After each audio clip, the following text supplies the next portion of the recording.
Yo, what's up, guys? With the current discourse being around visibility and add-ons and weak auras and, just general design philosophy of endgame retail WoW, I guess, when it comes to like raiding in particular, I wanted to give my very irrelevant 2 cents on this whole topic. I am a mythic raider in retail WoW.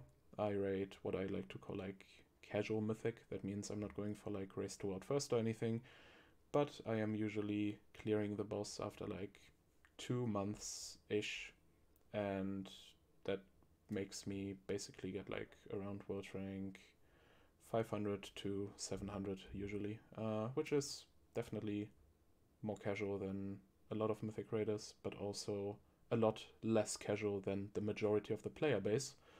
Um, and yeah, I want to talk about some visibility stuff mainly, but also weak auras, with some examples on Mythic Fire, which is the final boss of the raid.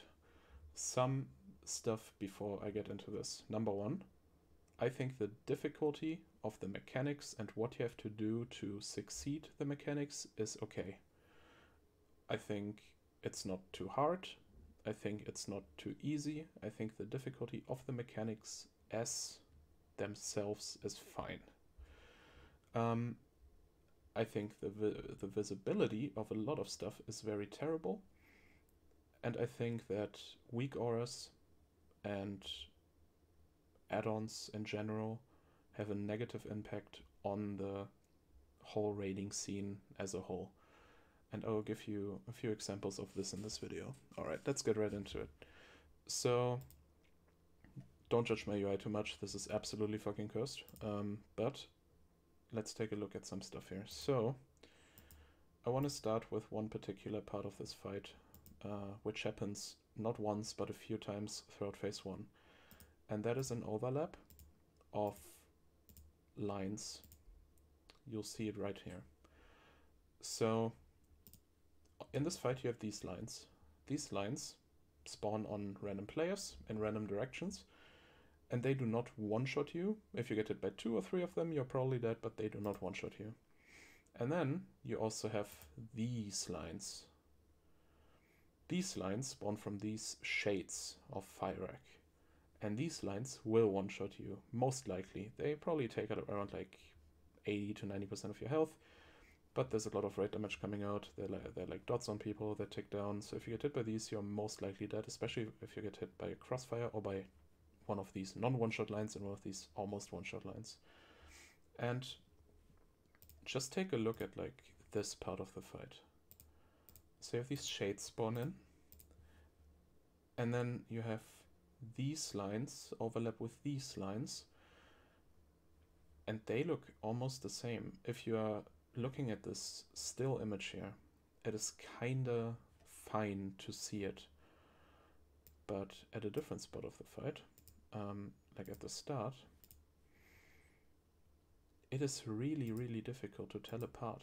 And this is just something that I do not really understand the design philosophy behind this, because if you look at this still image, again, excuse my terrible UI for this fight, lots of weak auras. If you look at this still image, you have a Spirit Link totem here, which in the Spirit Link totem you have lines go off that are the non-one-shot lines, and lines go off that are the one-shot lines. And you're in the middle of this, while you have stuff on your UI happen, while you have stuff around you happen, while you have to track your health, while you have to essentially like try to not get one-shot by getting clipped by 2 lines at once. And I think the visibility of this whole scene is just very terrible, because it's just a lot of stuff that looks almost the same happen at the same time. We get some much worse examples of this later into the fight, which I will get to now. This is the intermission, we don't care about that. I think the intermission is totally fine. Now, phase 2. Phase 2 is where things get a little bit crazy. In phase 2, the objective is essentially to have these little spirit guys reach the big tree that is currently like behind my character. And to do this, the healers have to heal them up, and the DPS have to avoid hitting them with any mechanics, namely the lines that spawn on people. let me find the right spot here. There we go. So essentially what's happening here is you have a lot of fire stuff go on that doesn't really do anything. Like this big explosion, it doesn't do anything. It is only to show you that the boss is doing something called Greater Firestorm. Now, take a look at this scene that's happening right here. You have a massive explosion that doesn't do anything. At the same time, you have a little swirly here that will do a lot of damage to you. You have a line here that will do damage to you and do damage to the little ghost guys that will spawn at the same time. As you can see, this over here is a ghost guy. If you hit that guy, you basically wipe. And this is like the easiest part of phase 2. All of this is still fine, I think. But then, this is the second time it happens. Again, Greater Firestorm happens. As you can see, these fire explosions happen. Nothing happens to the health bars. It's only a little effect that looks cute, I guess. And now, what we have going on here is, again, ghost guys are over here. You have the big explosions from the firestorm happening. Again, they don't do anything. They only are there because Blizzard was like, it looks cool. You have the swirlies everywhere. You have these lines everywhere. And you have to focus on all of this while making sure that you are not hitting these little ghosts with your lines. I think it's very safe to say that all of this stuff is just very, very visually overwhelming. Like if I just take a little... If I just click here and take a still picture of what's happening in this fight, you cannot really tell what's happening.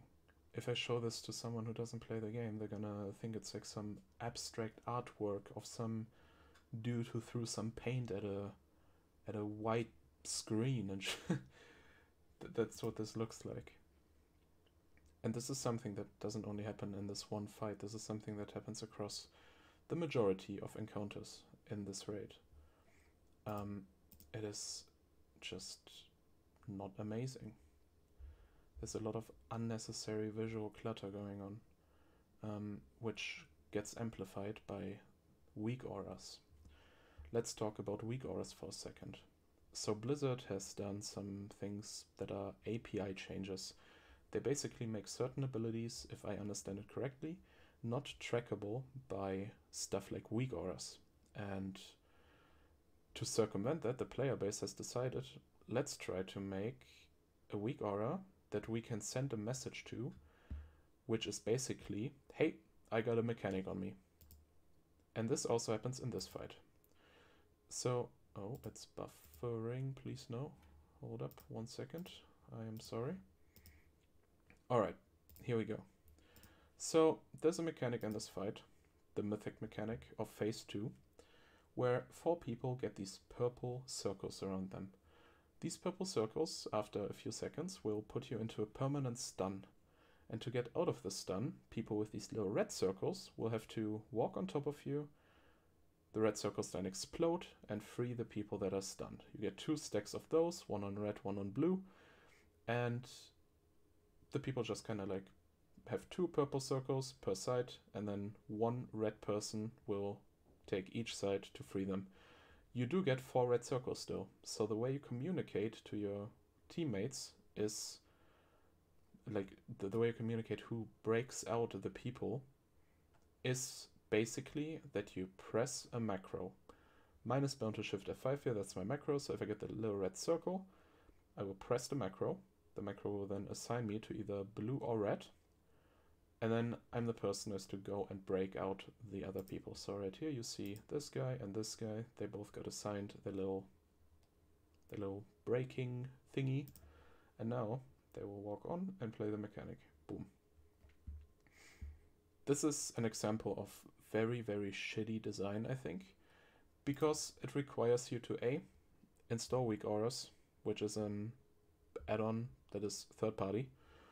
B, it requires you to make an additional button to circumvent a mechanic that is meant to usually require some very quick and good comms. But the way you play it is, you get an add-on, a third-party tool, and you then press a button to let the mechanic be played for you by the add-on. All you have to do is basically walk. There's no decision making, you just press your button and do what the add-on tells you to do.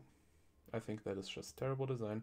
I think this mechanic in particular is probably too difficult for non-add-on play. If I were to do this boss without any add-ons, communicating who's gonna break out who is gonna be very, very difficult, because you have like, what, 4 or 5 seconds time to communicate between 4 people who's going to break out people and who isn't. Because if the people that are not supposed to break out people start to run in, they will get stunned themselves as they are being broken out. So you have to do very, very quick communication, and it's randomized who gets the mechanic, so you cannot pre-assign anything. Then this is again just another a little bit visually bloaty, but there's nothing really happening here, so I don't mind that part too much. And then we get to phase 3. Phase 3, in my opinion, again, it's not completely terrible. I think phase 3 is kind of fine. You have a lot of stuff that kind of looks similar. And you have these weird flame tornadoes here that you have to carry outside. And then you have these tornadoes go across the map, which can look very, very invisible, especially as other mechanics are happening. But I think phase 3 in particular is not terrible in this fight.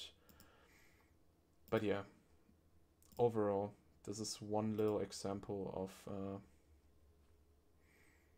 pretty bad design in my opinion when it comes to just visual clarity. It requires you to have a weak aura.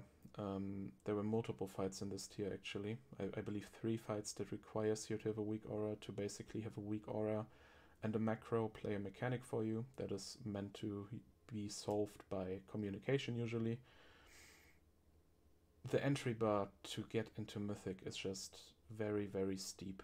The fact that the game requires you to install third-party software to even be able to kill certain bosses is just very, very bad. And if I was a new player that comes to WoW, God fucking forbid, dude, I would probably just quit the second I find out that I have to install third-party software and I have to basically let the game be played for me by add-ons to not be overwhelmed.